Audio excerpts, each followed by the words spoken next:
mula sa ating resident meteorologist. Mula nang maging resident meteorologist si Mang Tani ng GMA News taong 2012, every morning na natin siyang napapanood sa unang hirit. Naghahatid rin siya ng balita tungkol sa lagay ng panahon sa iba pang news programs ng Kapuso Network. At naging host ng science program sa GMA News TV na Hamon ng Kalikasan.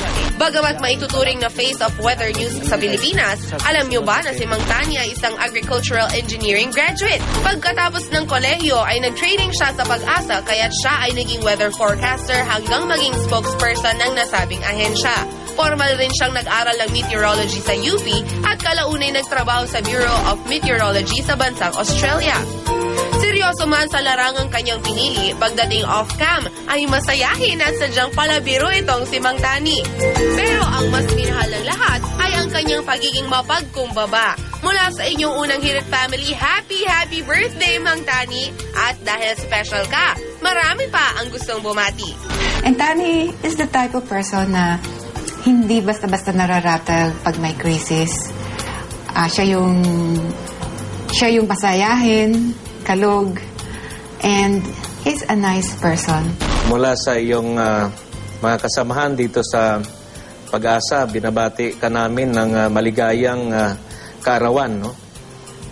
Sana patuloy na kayo ay basbasan ng ating Panginoon ng mabuting kalusugan at sana marami pang taon no? At birthdays na darating sa iyong buhay. Happy birthday, Boss Tani! Pantisan pa rin ba? We love you! Ekspertong totoo! Happy birthday, Mang Tani! Lahat ng ginagawa mo na ipagpatuloy mo lang sa pagmamahal sa amin at saka sa pagmamahal sa trabaho mo. Alam ko naman na committed ka talaga bilang kahit na noong nasa Pag-asa ka pa at ngayon nasa GMA, talagang committed ka sa trabaho mo. Salamat sa pagmamahal na binibigay mo sa amin.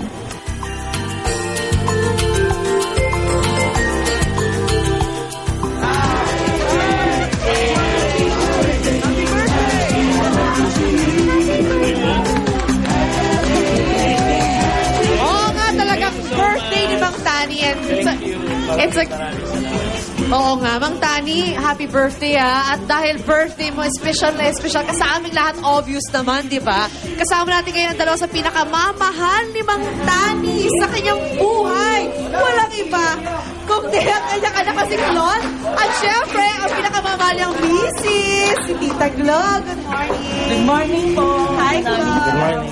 I love you. I love you. Yeah. Galing na. Lahat ng tao yata alam na yung story ni Mang Tani at saka Tita Glo. Pero alam niyo ba na magaling magluto si Ate Glo? Pero, hindi siya magluluto ngayon, no? Si Claude. Si Claude. Tita Glo naman, wala pa tayo. Umiiyak ka na. Ayan. Ganun niya kamahal si Mang Tani. Anyway, Claude, sige. Magluto ka na. Magluto ka na sa aming lahat. Sige, what do you favorite ni Mang Tani? Sige, magluto ka na. Magluto ka na. Magluto talaga si Claude, no? Ang lutuin po natin is yung kare-karing gulay. Dahil nga Friday daw, kaya dapat walang meat, gulay. Kasi Lent na, diba? Ayan. Sige, magluto. So, Lutusan talaga. Magluto ka na. Ganyan po ng oil. Aha. Ikaw talaga tagaluto sa bahay nyo? Medyo po. Opo. Ay, ang sipag naman niya. Tapos Tita po, Glo, aha. isa lang ang bawang Okay. at sinang sibuyas. tayo. Ito yung favorite ni Mang Tani, Tita Glo. Opo. So, ito niluluto niyo talaga, every week, every other week? Po, pagka minsan, minsan sa isang buwan. Pero kailangan talaga meron kada buwan, Opo. diba? A favorite niya. Mahilig sa gulay si Mang Tani, Opo, no? opo. O buong pamilya niyo? Ay, kami lang po. Kasi yung mga bata, mahilig sa mga, karne. Syempre. Opo. Ayan, so maglalagay na ng tubig? Opo, lagyan po ng tubig. Okay. Ayan, so water lang. And then, kaya na po yung ating atsuete, yung sabaw lang po. Okay. So, gano'ng kadalas ka magluto sa bahay niyo? Araw-araw po. Ikaw talaga tagaluto sa bahay niyo ngayon, ha? Oo, kasi naman, actually, all of them are working people, di ba? Si Claude, kakastart lang yan sa work. Opo. Kakastart lang yan. Atsuete Ayan, po. okay, Tapos, atsuete. And, ano yan? itong parang ground peanuts po. Ground peanuts. At habang nagluluto ka, Claude, sige lang, luto ka lang. Tita Glo, Ano bang masasabi mo about your husband? Kamusta si Mang Tani bilang isang asawa? Alam namin lahat na loyal siya. Opo, at mahal na mahal ka niya. Mabait po si Mang Tani. Oo. Yung mga tinutulungan niya ako sa gawaing bahay. Oo. Noong kami pa lang nag-uumpisa, tinutulungan niya ako sa paglalaba. Talaga? Marunong maglaba si Mang Tani? Naglalaba po kami dalawa. Macho! yung old school na labo pa, may pinapalo pa ng ganon. Kinukusot po namin, tapos sinasama niya ako sa palengke. Talaga? Namamalengke kami dalawa sa pako. Namamlansya ba si Mang Tani? Opo, kasi ano yan, yung kanyang pantalon, kailangan isa lang ang punja, ayaw niyang dalawa. Kaya sabi ko, siya na lang mamalansya. Kasi nga, namamalansya, I love this. Kaya lang, nung magkaasawa kami, naku, wala na, kahit ano na lang plancha ang gawin. Kasi nga, ano na kami, meron na kami mga anak. Hindi na siya maarte masyado. Okay. Mga anak na obviously sa kanila nagluluto May isa ngayon. pa kami gusto malaman. Totoo ba pag natutulog si Mang Tani, parang may thunderstorm? Oo, malakas humilik. Malakas talaga humilik. Kaya pinapatagilid ko. Sabi ko, hindi ako makatulog, lalo na pagkagising pa ako. Kaya sabi ko, mauna akong matulog dahil hilik ng hilik. Malakas manghilik. Okay. Siya yung bagyo, in other words. Oo, siya yung mahilik.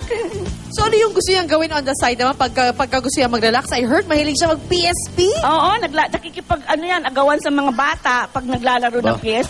Anong laro? Mang Tani, anong laro? Ha? Gran Turismo yata. Hindi, yung PS3, yung...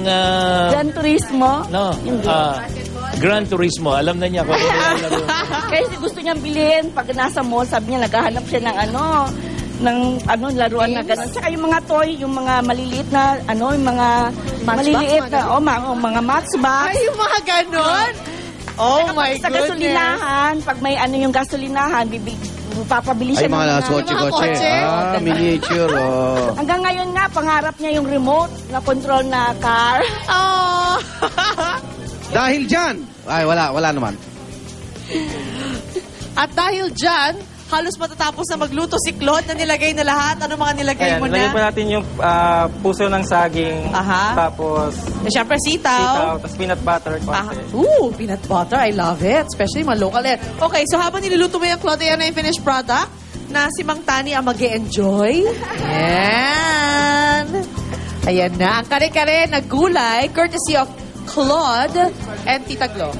Thank you. O, Tita Glo, lapit naman tayo kay Mang Tani. Ayan. Claude, lapit ka rin. Ako na bahala rito sa luto mo.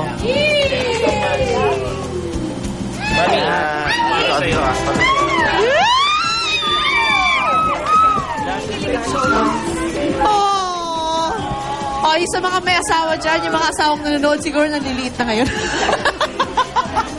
Hindi like Mang Tani. Magbabalita pa ako eh.